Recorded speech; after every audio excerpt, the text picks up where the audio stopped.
It's good morning and good afternoon and good evening, everyone. And it's such a pleasure to meet you all again for another live salon. We had a short summer break and we're back. I'll say a little bit more about our programming for the future in a while.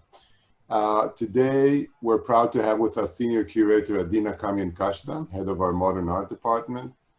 And Adina will present Bodyscapes, an exhibition that explores the human form and the relationship between body, nature, landscape, and the cosmos in ways that have informed major advances across science and Eastern medicine, mysticism, choreography, and philosophy. The exhibition opened on February 20, which was less than 4 weeks before we had to shut down the museum. Yeah. And thanks to the generosity of our American friends, we were able to reopen the museum to the public 2 weeks ago. And we're all very excited to feel the enthusiasm of our visitors returning to see this exhibition they heard so much about. We had over 1,600 visitors in the museum today. And over 15,000 visitors in the past 2 weeks. So we really are very much excited about the reopening, and we feel that the public was very thirsty for art and culture is now coming back and showing us the really their dedication and their connection with the museum. One of the wonderful experiences that Bodyscapes offers is that it creates a multi-sensory and immersive experience. And I think it engages viewers with their own physicality and develops a new context for the works in the museum's collection, challenging viewers' notions of the body and art history, and reveals a fresh view of cross-generational connections between art from prehistory to the contemporary moment. I'm personally really delighted that Bodyscapes gives our visitors the opportunity to witness the breadth of the museum's holdings. And in a way, it challenges our conceptions of the human body and expands our understanding of its position within the art historical register. And all this is thanks to Adina's talent and creativity.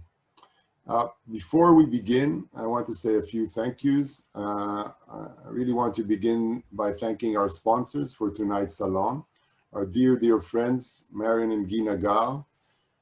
Thank you, Marion and Guy, for this and for all the wonderful support you've been giving us, most especially Marion's active role as co-chair of our International Council.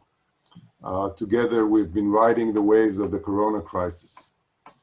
Many thanks go to the staff of the museum, too many to mention by name, who are now all back and constantly at work, making this and other special activities possible.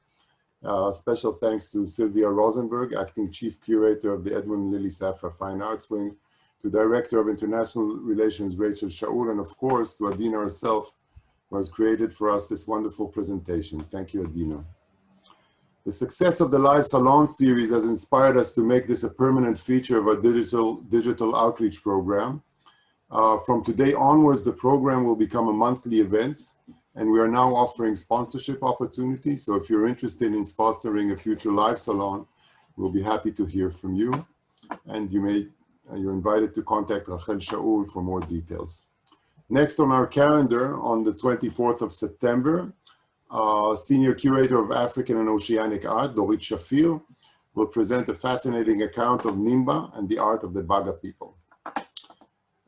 Coming back to Bodyscapes and tonight's talk, I urge you to write your question during Adina's presentation using the chat box or live and directly when we open the microphones at the end of the presentation. We're all very curious to hear you. So without further delays, Adina, please. So good evening. I'm happy to see you all here tonight and to present Bodyscapes. I'm sitting in the exhibition and I'm trying to absorb the energy of the works to transmit them to you. And I'd like to transmit my thanks to Marion and Guy Nagar, to the artists, donors, lenders to the exhibition, all those who assisted, and to Assistant Curator Netta Peretz, who worked with me on this exhibition. So Bodyscapes has 4 sections, and these 4 sections explore the points of contact and relationship between the body, nature, and knowledge. 60% of the exhibition is from the collection, and it goes from prehistory until today. At the end of my presentation, I'd like to invite the artists who are present with us this evening, perhaps among the listeners, to relate to their place in the exhibition at the end of my presentation. So the first chapter of the exhibition is called Bodies of Knowledge. So what is a body of knowledge? Knowledge is a collection of abstract ideas that are linked together without any physical properties. The notion of body of knowledge is kind of an oxymoron, since knowledge is abstract. But it turns out that what is close to us and known to us is our body. So we organize our knowledge about the world around our body, around what is close to us. So the first part of the exhibition,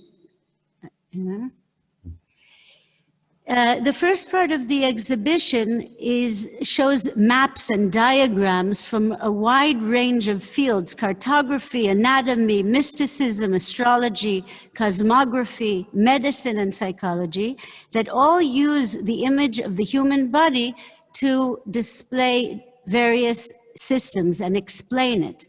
So the human body is viewed as the very center of the universe, not merely a reflection of the cosmos in miniature, but its very foundation and reason for existence. So the first part, we see along the wall several works. We see the kings of France in a tree of the lineage of these two royal families, and next to it a Sephirotic tree. Next to it, a contemporary artwork by Nadia Adina Rose, and in the center, a work by Micha Ullman. So what are these works doing together? We have historical sources and contemporary artwork side by side. So it turns out that the Sephirotic tree, which represents the emanations of God in the world, was influenced by trees of lineage, family trees in its structure. And the Micha Ullman, next to it, takes the form of the Sephirotic tree, the emanations of God in the world, such as wisdom and strength and love, and gives it three-dimensional form. And he creates a kind of dining room table filled with sand, and the sand comes through these channels that connect these plates and cups. So a contemporary artist relating to a Sephirotic tree and bringing the spiritual into his practice. Now we will see a short section of a video work by Tamar Shiponi and Millie Ben Chayil, who also relate to the delicate balance between humanity and the divine. And here now I'll activate it.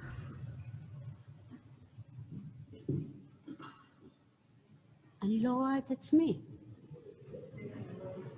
למה ראיתי אותו?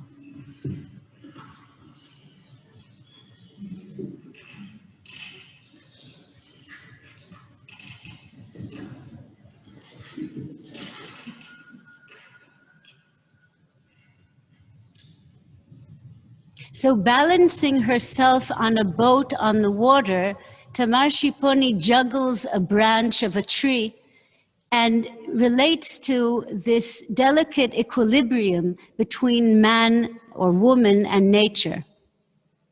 Another field of knowledge where the body is used to organize knowledge is cartography. So in this work behind the Micha Ullman, Lihi Turgeman creates the continent of Africa in the form of a profile of a Black woman.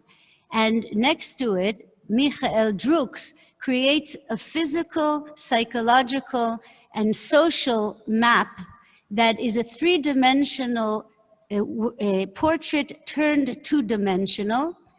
And he puts in his forehead occupied territory and right droogs and left droogs, thereby turning his self-portrait into a two-dimensional topographical map.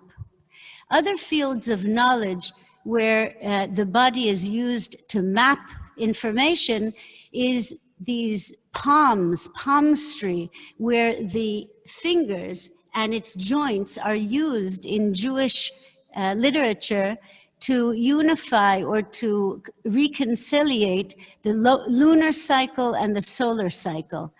Of course, in the field of anatomy, it's obvious that the body is used to map that knowledge. And we see, here we see the droogs better, the three-dimensional turned two-dimensional. And additional works that show cartography, the umbilicus mundi, the belly button of the world, the famous Clover map, where the continents of Asia, Europe, and Africa meet at the point of Jerusalem as the center of the world. America, which was just discovered, is off to the side because it wasn't mentioned in biblical scriptures and is considered less important.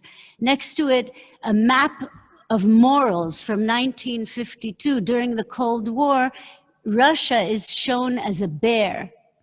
And in the field of psychology or psychoanalysis, Freud, in his new introductory lectures on psychoanalysis, also gave a topographical model of the psyche. So we have the id, the ego, and the superego, or the unconscious, preconscious, and conscious, mapped as an iceberg.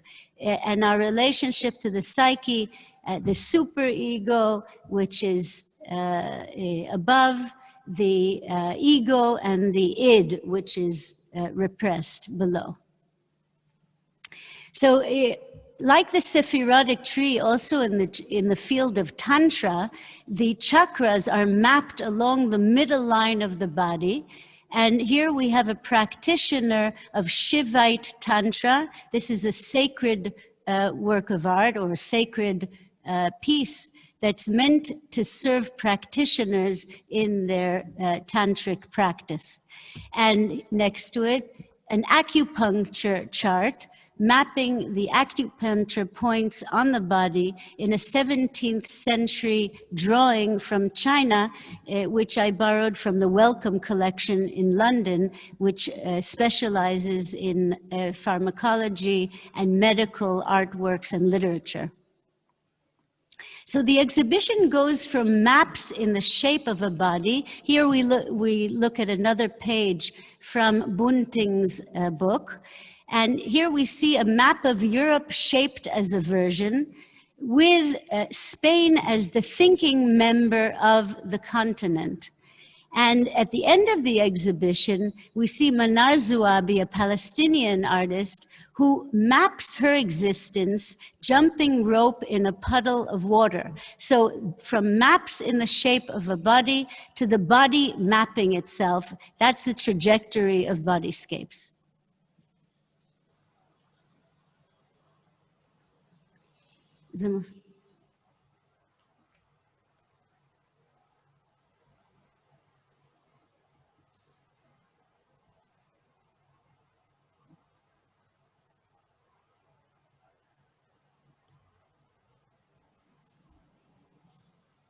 Mm-hmm.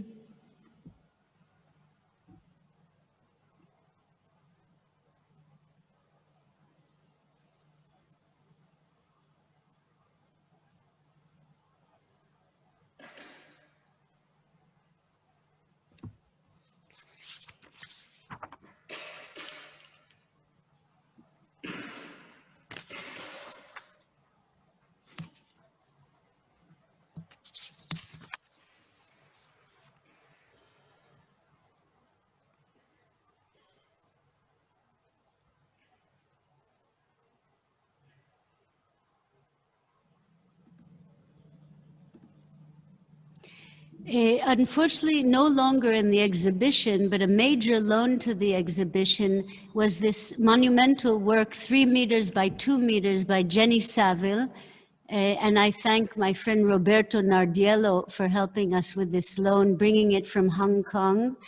And here Jenny Saville turns herself into a topographical map. And she says this: the lines on her body, this is her own body, are the marks they make before you have liposuction done to you, says Saville. The idea of mapping the body, not necessarily areas to be cut away, but like geographical contours on a map. So going out against or speaking out against the conventional norms or the ideal female body, Jenny Saville shows herself close up with veins and fat and with markings of liposuction, which she did not perform, marked on her body. So this work actually challenged many visitors to the exhibition. And I think part of our role as curators is to challenge our visitors. So I was happy with that effect, and I'm unhappy that it's no longer with us. So here we see more works that relate to anatomy.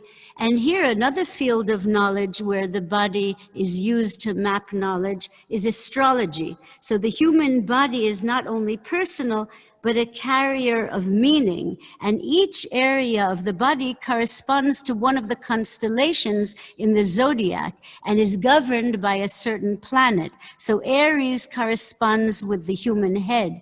Gemini governs the nervous system. Scorpio, the reproductive organs, and so on. And Karam Natur, whose work we see on the right, appears in the image of Johann Adam Schall von Bell, a 17th century German astronomer and missionary who spent most of his life in China. So he shows himself with a globe, a map, optical measuring instruments, and wearing a hat. And the Book of Lux hints at the importance that the artist attributes to light. And he also relates to Louise Bourgeois with the multiplication of his private parts. So in the exhibition, we move to the second part, which relates to the measure of man.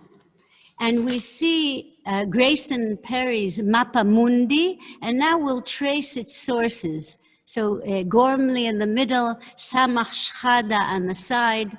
And now when we go to Grayson Perry, so we see a contemporary artist creating an etching, and it relates very much to the Ebsdorf map, where Christ's body is the center of the cosmos. Grayson Perry is also influenced by Thomas More, the British colonialist writer, who wrote this fantasy regarding utopia, a place that does not exist, which had the shape of a womb or a skull. So Grayson Perry is drawing both from Thomas More and from sources such as Hildegard of Bingen, a 12th century mystic, wait, I'll go back, a 12th century mystic who created the cosmic spheres and the human being. That's an illumination from her Book of Divine Works, where she wrote her visions and related the human body and its proportions to the cosmos and to Jesus Christ. So Michael Sgan Cohen melds these sources, the Christian and the Jewish. So we saw the Sephirotic trees earlier, and we see how Sgan Cohen merges the female and the male, the union of the opposites, which is one of the themes, Kabbalistic themes, and also in other esoteric literature. In the area of the private parts, Yud, Yesod, and above the head, the Keter. So it looks like an altarpiece, and it merges Jewish or Judeo-Christian sources. Now I'll go back a bit.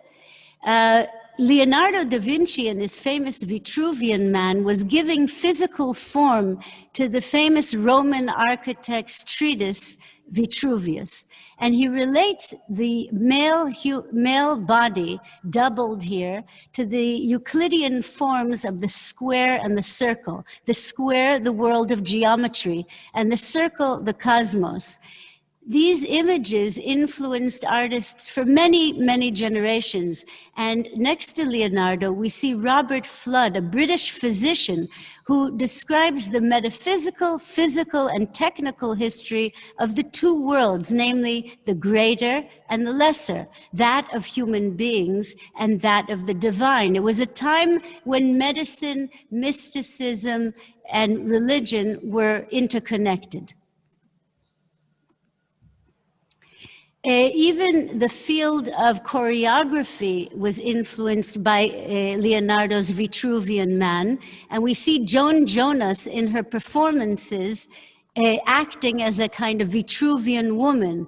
Rudolf von Laban and Oskar Schlemmer, both active around the 1920s in the Bauhaus school, also draw on the Vitruvian Man. And Rudolf von Laban's student Noah Eshkol creates a language of choreography and movement notation that is based on these learnings. So the matter of proportion of the human body and the proportions, the classical figures with the proportions marked, as we see in this French drawing of the 18th century, influenced modern and contemporary artists, such as Robert Mapplethorpe. And Mapplethorpe brings in the other, the black man. He turns around Leonardo's Vitruvian Man and emphasizes the matter of race. Karam Natur, the Arab-Israeli artist, inserts himself into an annotated illustration of the human body, comparing the lengths of the arm and the leg. So contemporary artists are no longer content to accept this standardization of the human body, of the white male, and they insert themselves to create something new. Now we'll watch an excerpt from Ariel Hacohen, who makes fun of this system of phrenology or measuring standardization of the body in his work called The Spirit of Our Time, drawing on Hausmann's Dada object.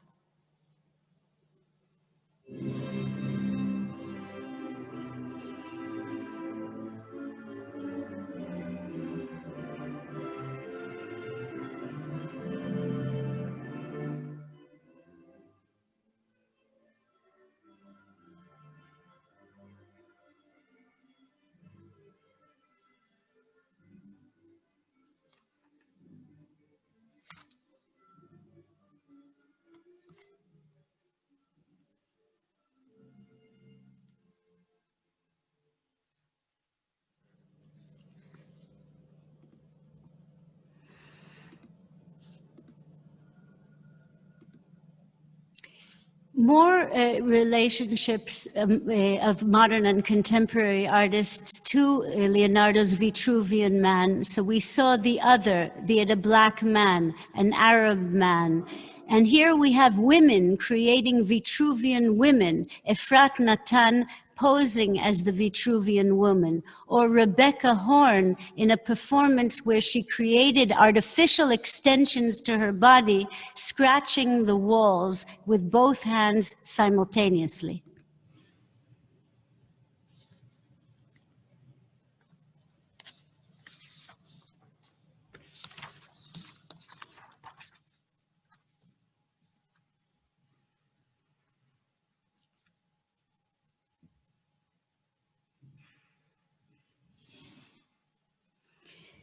Anthony Gormley shows us the use of his own body. He sculpts or casts his body, and we were lucky enough to hear him in conversation with Ido in an earlier salon.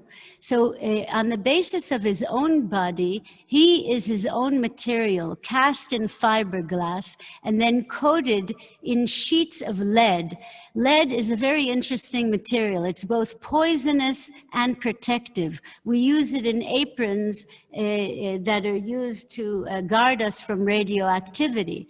And here he's prostrate and somewhat sad Vitruvian man. We see allusions to the crucifix, which relate to Gormley's Christian education.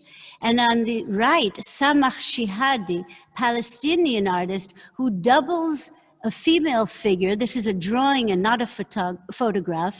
So a woman who's veiled and is limited by the geometric forms, the circle and the square. And she wants to relate to the fact that Muslim women are confined in their expression and their physical activities in her society. So she's using this drawing as a tool of protest.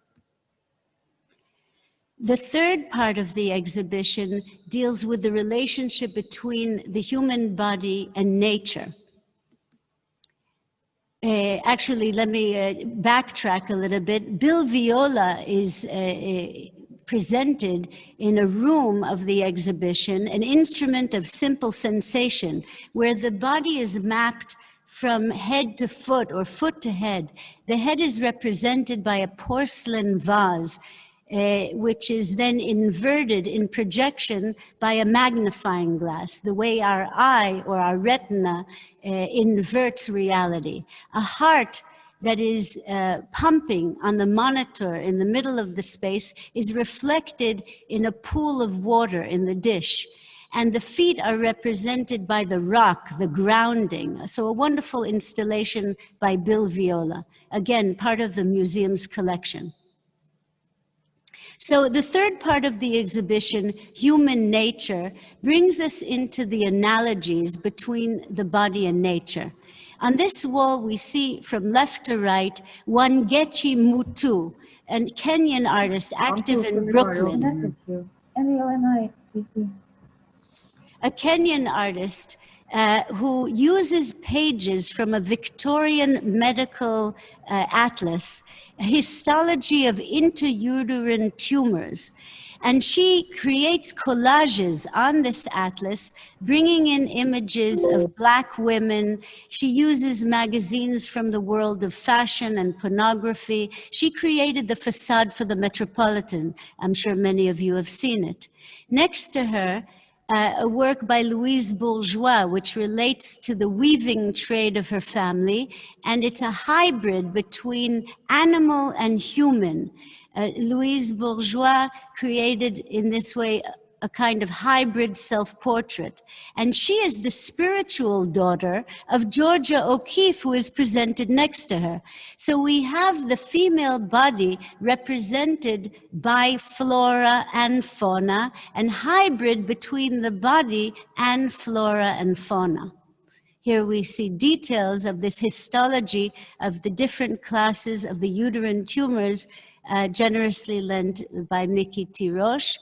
And I was dreaming of bringing together Wangechi Mutu with Hannah Höch, because this language of gender and Dada collage are similar to Wangechi Mutu and Hannah Höch. Hanan Abu Hussein adds to this dialogue between intergenerational female artists. She created a work with 9 parts of the female vulva. It's made out of pantyhose and it's stretched on a wooden structure. Her grandmother in the village of El-Fachem was assigned the task of examining or checking for the virginity of women who were to be married. Hanan Abu Hussein is a very courageous artist who works on the border between Israeli and Palestinian reality. And she is bringing, again, like Samach Shihadi, the challenges of progressive female Arab artists before us. Anna Mendieta is one of the foremothers of this subject of women identified with nature. So again, to point out the trajectory of the exhibition, from Bunting, where Jerusalem is the umbilicus mundi, to an artist, a Cuban artist who created Burial Pyramid, Anna Mendieta, and we will watch how she creates a dialogue between her own body and the landscape. She was, as a child, torn from her homeland, Cuba, and she's overwhelmed by the feeling of being cast from the womb, from nature. And her art is the way she reestablishes the bonds that unite her to the universe.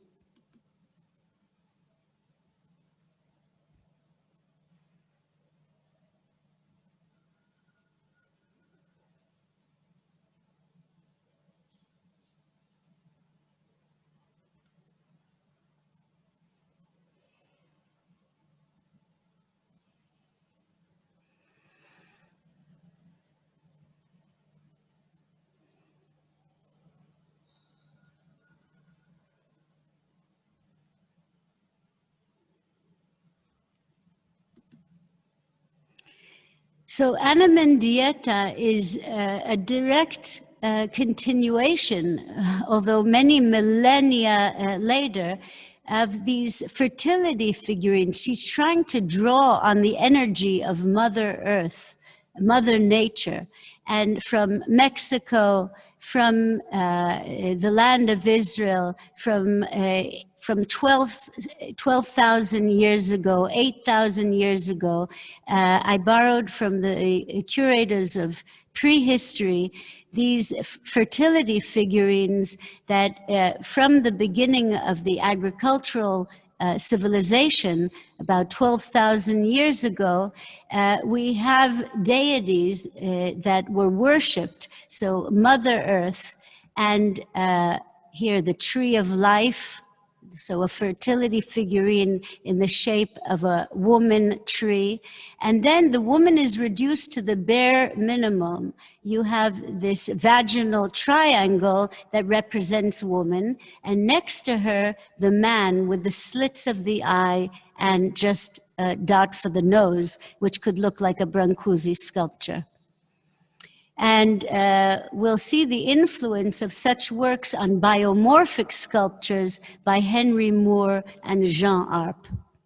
So in this third part of the exhibition, it goes from prehistoric fertility figurines to works by modern and contemporary artists who use that imagery. So the vaginal or the triangle of fertility can be seen in works by minimalist artist Robert Morris, Sharon Balaban, and here we can see how even a tap of flowing water becomes a female body thanks to the bulging thighs and the vaginal triangle. So you have a trope or a visual language that's carried through from 7,000 years ago, Wadi Rabba culture, Nachal Zehora, through Robert Morris, the minimalist American artist of the 1970s, to Sharon Balaban, Israeli artist who studied with Robert Morris.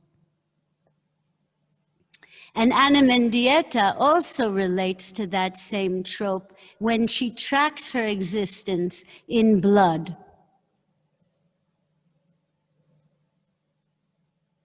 So this is to emphasize this visual language that's created over time. Additional works in this part of the exhibition include Sigalit Landau, Under the Dead Sea. So an artist whose practice takes place in the Dead Sea over many years, from around 2004 until today, Sigalit Landau floats within a spiral of sweet watermelons on the salty Dead Sea, and raises to our awareness the drying of the Dead Sea and the ecological crisis that she hopes to remedy, or at least bring to our awareness through her art. Among Israeli artists, Ori Reisman and Michael Gross create a merging of hills in the Galilee and the female reclining nude. The word for homeland in Hebrew is moledet, the one who gives birth. So you have this identification of woman and the land, the fertility of the land and the fertility of the artist merge here. Luchita Hurtado, who just passed away, the Venezuelan artist. It creates out of her body a landscape with a Mexican tapestry above and a fruit. Again, the fertility of the body paralleled with the fertility of the land. And photographs by Bill Brand, Tim Guidal, Percy Gersh, and Francesca Woodman, also relating to the merging of the body of the land. Here we see the Ori Reisman works better. And Tracy Emin, an embroidered reclining nude behind.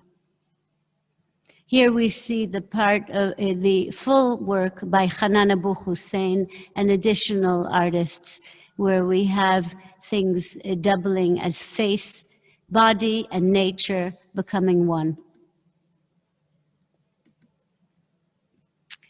The human landscape, or the anthropomorphic landscape, flourished in 17th century Europe. And here we see the German artist Matthias Marian the Elder with the man's profile and the mountain or forest merging. Ben Hagari, the Israeli artist who teaches at Columbia, created this dialogue between man and nature, creating a three-dimensional archimboldo and relating to man and culture. A man is covered with vegetables. These vegetables will then be carved and turned into musical instruments. They're being watered in a greenhouse. This man will then have to undergo a polygraph test.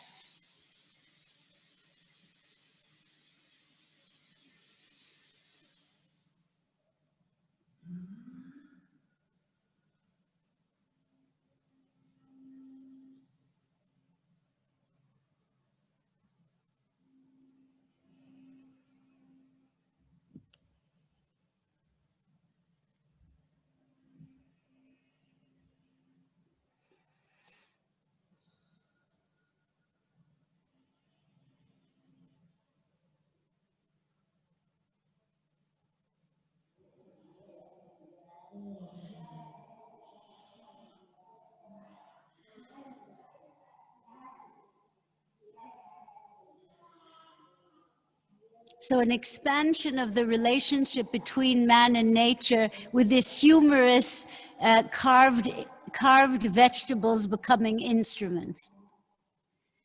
In the backdrop of Henry Moore and Jean Arp with their biomorphic sculptures merging nature and the body, we see Liu Wei. It looks like a landscape. So the contemporary Chinese artist is relating to the ink drawing tradition in China, but instead of this being an ink drawing of mountains, it's people bending over with little mosquitoes on their behinds, on their hairy behinds, but it looks like a landscape. So this playing with body and landscape really exists in many cultures with their specific meanings in each of these cultures. Moore and Arp and Liu Wei, and behind them Pipilotti Rist, who gives us a kind of voyage on the body and the landscape of the body in a very sensuous manner.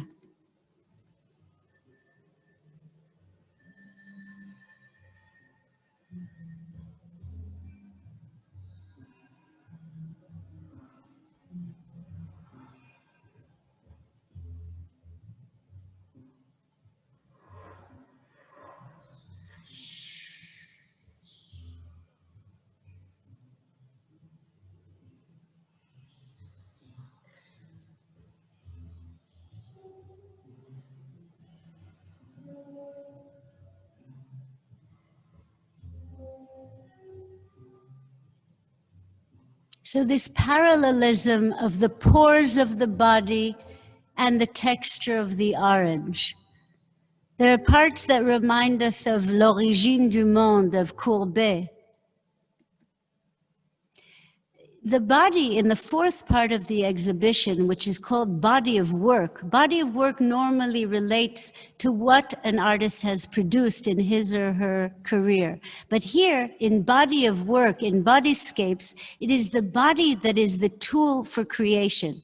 So Kang Xin, the Chinese artist, adds 1 meter to an anonymous mountain, and Spencer Tunick creates in Salt Lake City an installation of nude bodies.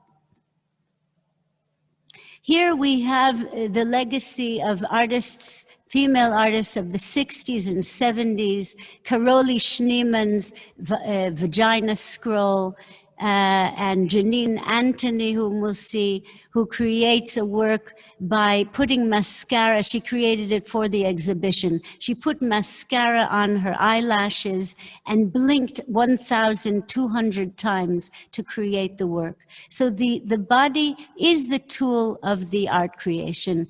In a work that's by now classic, she maps herself, dipping her hair into loving care hair dye.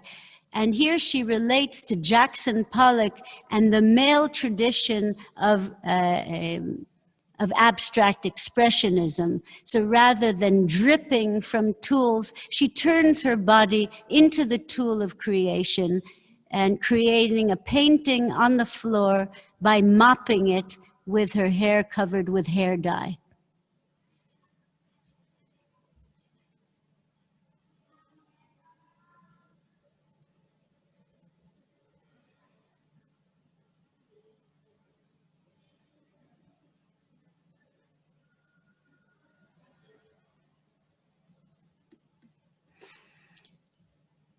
So Manar Zouabi, who we saw earlier in the exhibition, jumping rope in a puddle of paint, is a direct descendant of Janine Anthony. And another descendant of Janine Anthony is the young contemporary artist Shani Reches, who uses her body to sculpt clay figures. She's the granddaughter of Danziger, who created Nimrod, displayed 1 floor below. So here, earth, the land, the sandstone of her grandfather now is ceramic vessels sculpted with her own body.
So now I invite you all, I think actually Ido wants to invite you to ask questions and maybe relate to some of the questions that might have been written in the chat box.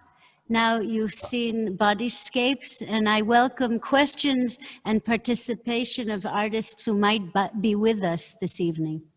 Yeah. Please, you can either open your own microphone and ask the question freely, or write us in the chat box, and we'll read it out loud for everyone, and Adina will respond.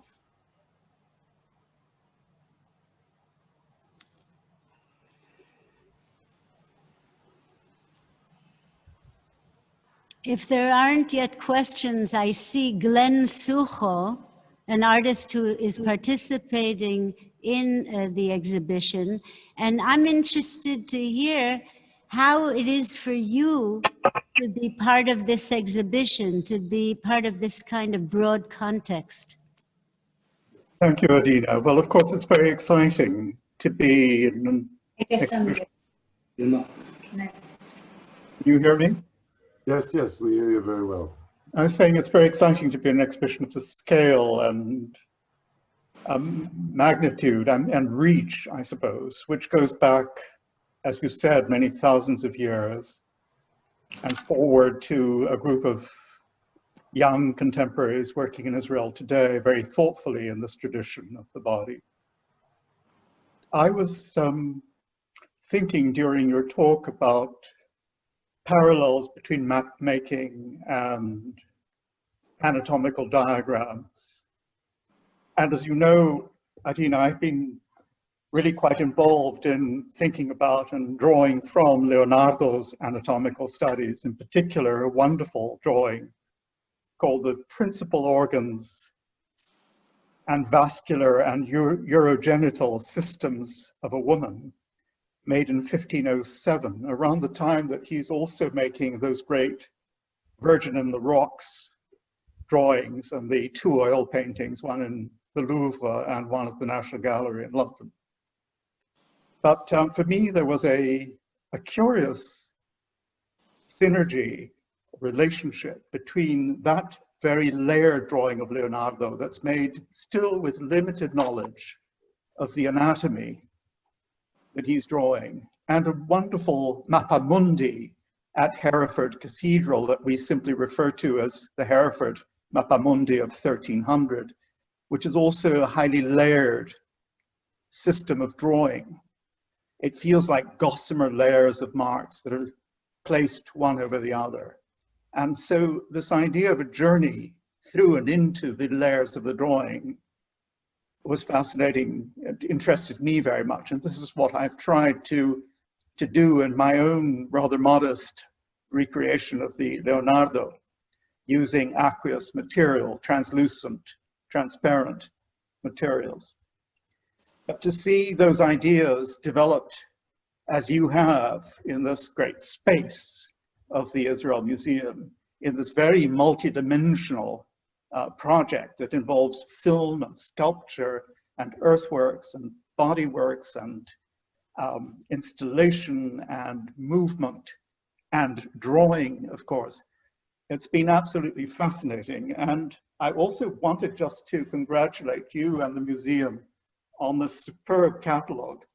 I've been particularly following the essays, and having been included in that section called the Body of Knowledge, I felt that Raz Chen Morris, I hope the name is correct, does a remarkable job at really thinking about the relationship of the body of knowledge and the body itself, or that idea of embodied knowledge, which you're developing through the course of the exhibition. Thank you. Thank you. Thank you very much.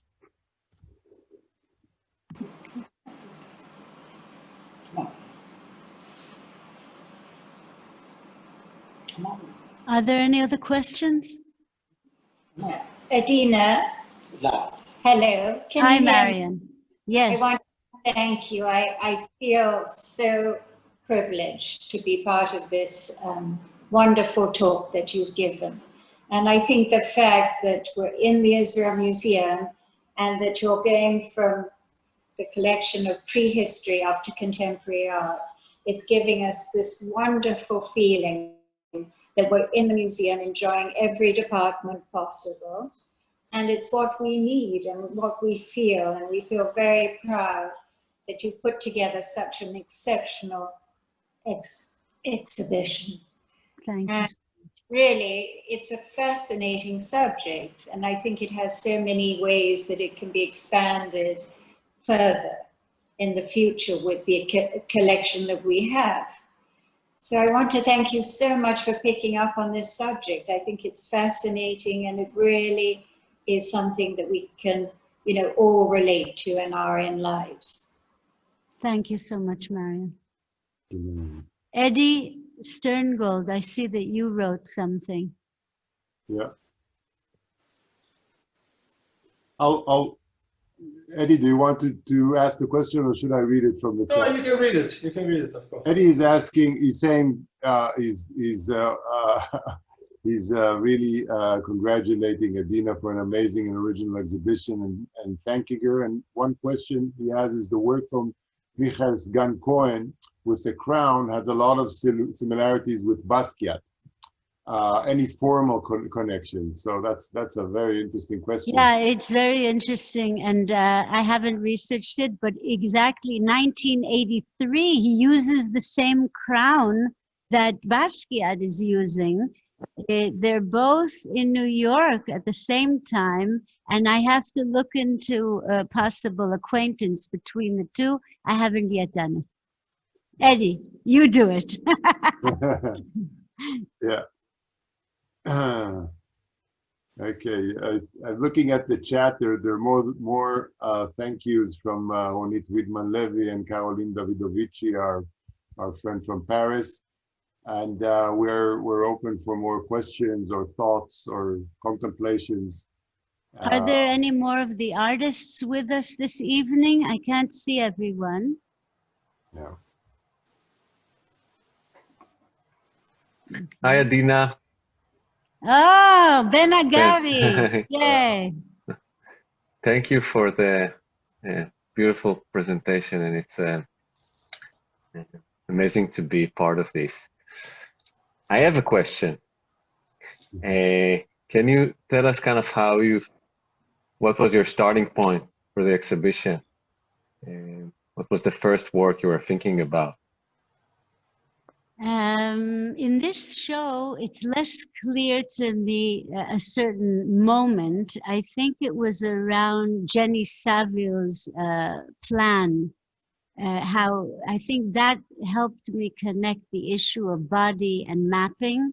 But it wasn't like my previous show, No Place Like Home, where I remember that the acquisition of Yayoi Kusama's ironing board led me to the idea. Here, I think it's just an accumulation or a realization that we organize knowledge on or with our body, and it kind of accumulated to have a critical mass to justify exploring it. And do you want to add anything about your work? I kind of was rushed. No, I mean, some of the works in the exhibition have been on my mind, and they're works that I love, but seeing them kind of in this thread and in this reading, kind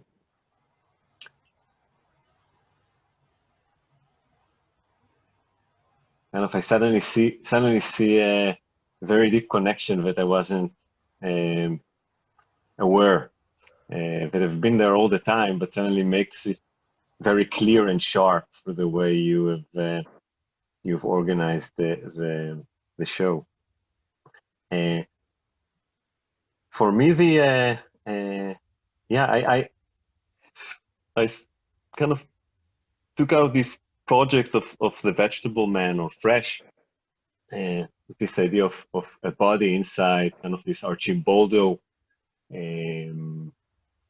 figures that are, as everyone probably familiar with Archimboldo's paintings, where no real body inside, but it's kind of how the painting is organized, that our perception sees a body or sees a portrait.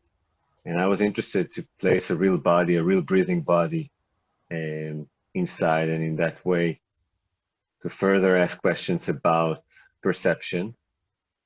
And so yeah, I love that pairing with the painting next to it, thinking about this body as a landscape in the greenhouse, and how it is also kind of an artificial environment. It's not really a greenhouse. It is it's in a set, and the light is artificial light, so it's not sunlight. And those produce are actually vegetables that, if you see them closely, they some have labels or rubber, so they've been already in the supermarket and we're back into the greenhouse. So those are some things that I was interested in this kind of hybrid of human and vegetable, mineral, all kind of collide together. So thank you. Thank you. Thank you, Ben. I see that Michelle Rosengaus is asking, how will art on film survive time without disintegrating? Art in other mediums survives for centuries. So we don't have our chief conservator with us tonight, but maybe Adina, you want to say something about this so I can relate to that. Was it about how performance is only documented through film, or how will the celluloid persevere? Oh, maybe Michelle wants to explain, but I think it's a question about the fragility of the medium as compared to, I don't know, marble sculptures and these markings, these beautiful markings on the Neolithic and Paleolithic stones. Michelle, but if you want to clarify, please do. Sure. It seems like art that's done in tangible media will survive forever, but these ones on film will just pass. They will disintegrate, and no one will be able to see them in the future. Yeah. Well, things are translated into contemporary media. In other words, from celluloid to DVD, DVD to digital files, and hopefully these documentation or video works and documentation of performances will be safeguarded in the future through technological means. I mean, that's what we hope. Yeah, maybe I would comment on it, but you know, there was a very interesting group around the turn of the millennium called the Long Now Foundation. We're very busy with two ideas of a very long-term project of cultural survival. One was a library that would survive for 10,000 years, and the other was a clock that will work for 10,000 years. Their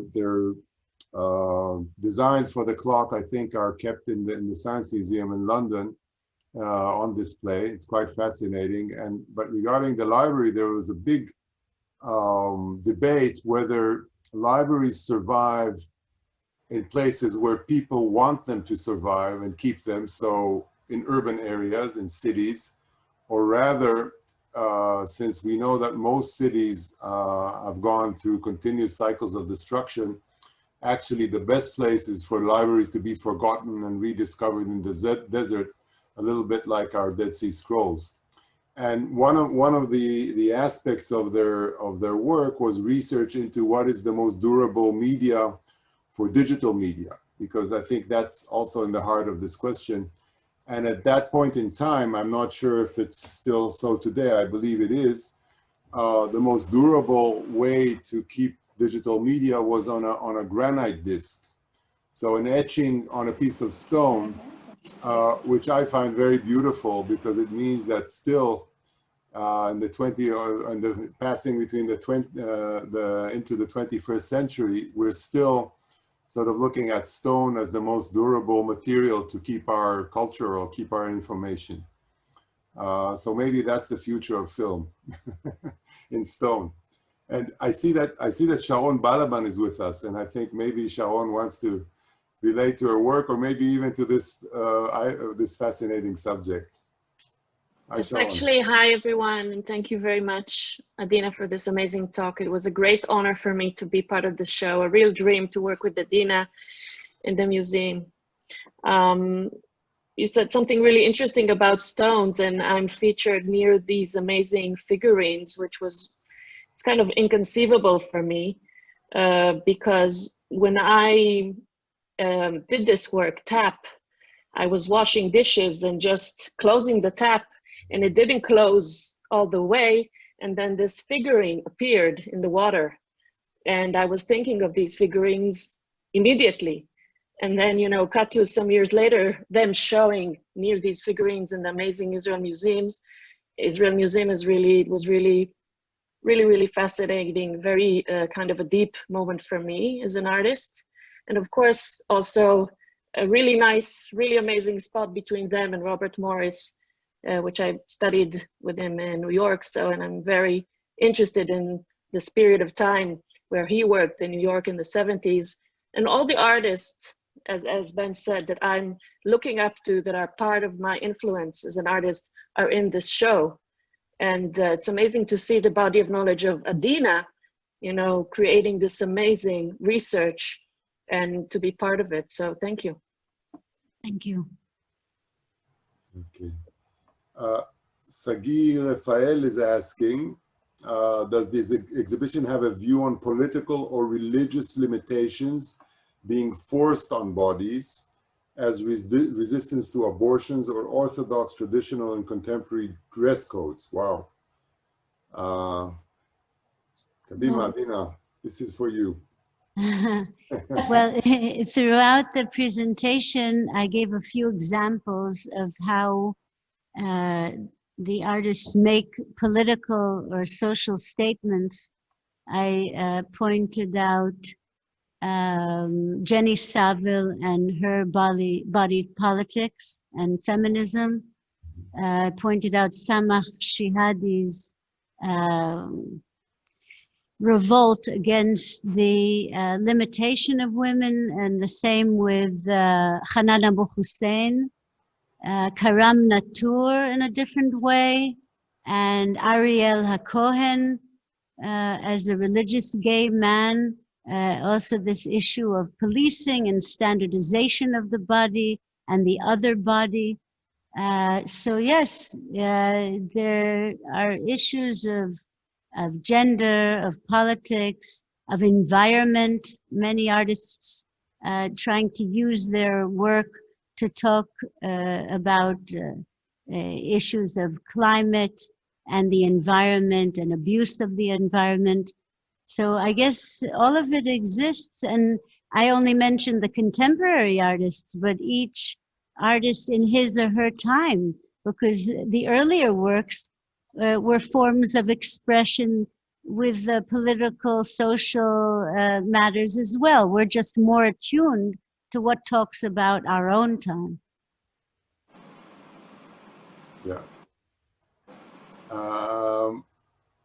Abe Sofer is asking, he's thanking you for a superb presentation, and he's saying that it's interesting to see how deep the pull of the body is on depictions of knowledge in mystical and theological maps. Oh, this is Marian writing. So thank you, Marian. I think it is actually quite impressive. Do you want to add something? Oh, okay. Eddie's writing that he's so happy that the artists are involved in the conversation and the presentation. I think so too. We actually have Ariel Cohen with us. Maybe Ariel, you want to say something? Yes. Good evening. I first of all want to thank Adina for this fascinating presentation, and I wanted to ask, maybe after the museum reopened now, Adina, do you experience a change or a shift in the way you view the exhibition now? Does the body get another angle maybe in this specific time? That's an interesting question. Maybe I'll ask you what you think. But yes, I think that our bodies are being confined, are being masked, and that we need expanses, we need breath. I was thinking of an exhibition about breath before the corona. And I'm also thinking about an exhibition that's very different from this large abstract works that give us breathing space. In other words, the body and is being policed and surveilled. And I guess when I see this exhibition, I do see it in different eyes now, coming back after 5 months of closure. And there's tremendous joy to be back here and with you in a live and working museum with our bodies still intact, hopefully continually. Well, the question is, our minds are still intact. Okay. Alice Liner is writing how wonderful the exhibition and beautiful it is. And Alice is saying that she regrets that she won't be able to see it, but maybe she will be. I don't know, Alice. I hope that that the skies will open before the exhibition closes and you can come. The exhibition will be up until the end of December. And I invite any of you who have connections in museums in your hometowns, we can create a version for travel because so much of the exhibition is based on our own collection that it's possible to do that. So you're welcome to come forward with such ideas. Adina, hello.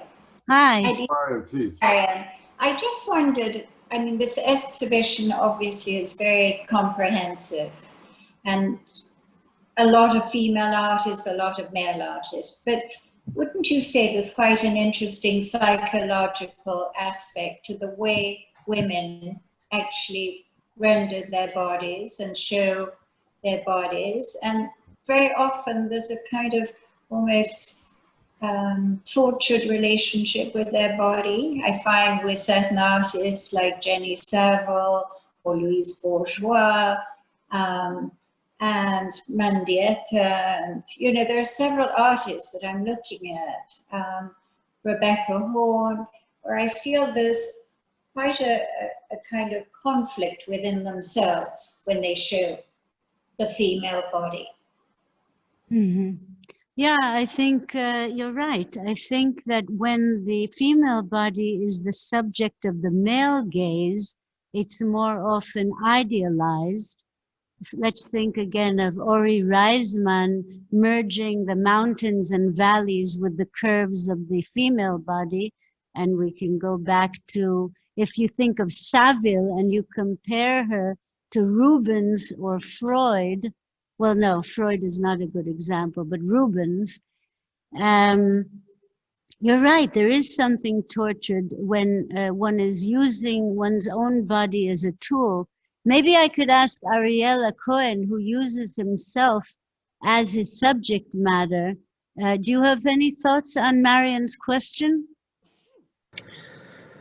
I think for me, the use of the body is to reference historical images I know, and to sort of undermine them or deconstruct these images that and artworks I know referred. But I think my work is maybe on a different matter because there is a big difference, I mean, in the political charge of a woman doing these actions. And I think my work is much more about the reference or the images I know that I reference to, rather than using my body. But maybe you have a different idea about that. Thank you. Dina. Yeah. Ah, Tamar Shiponi. She uses, this is Tamar Shiponi, who was balancing herself on the boat on the water. Oh. So I wanted to say to you, first of all, thank you again for the great presentation and of course exhibition. You were talking about breath. And I think you said you are thinking about it as maybe another subject for an exhibition, right? Yes. So I think what's interesting about the body, to me, right, is that when we are in it, there is breath.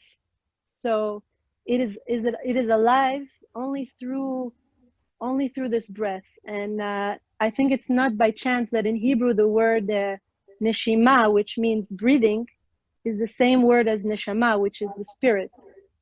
It's not by chance, and I think that there's something about breathing that, or the body, I think the body is actually in present time. If we think of future time or past time, we cannot breathe a future breath. We cannot breathe a past breath. There's something about the body that is very present in the moment. And I think it's something, I don't know, it's something that I think about a lot. I have many thoughts about it, but I just wanted, it's something that you were talking about breath, and also Ben Agari was talking about the breathing body. So I think it would be amazing to see how you will think about this exhibition of your breath, because it seems like the next logical step, you know, for this Bodyscapes to go into the realm of breath. Thank you. Thank you. And I didn't believe that Tamar was a juggler until she came into the exhibition space, took a chair and balanced it for a minute on her chin. So it's real, it's real.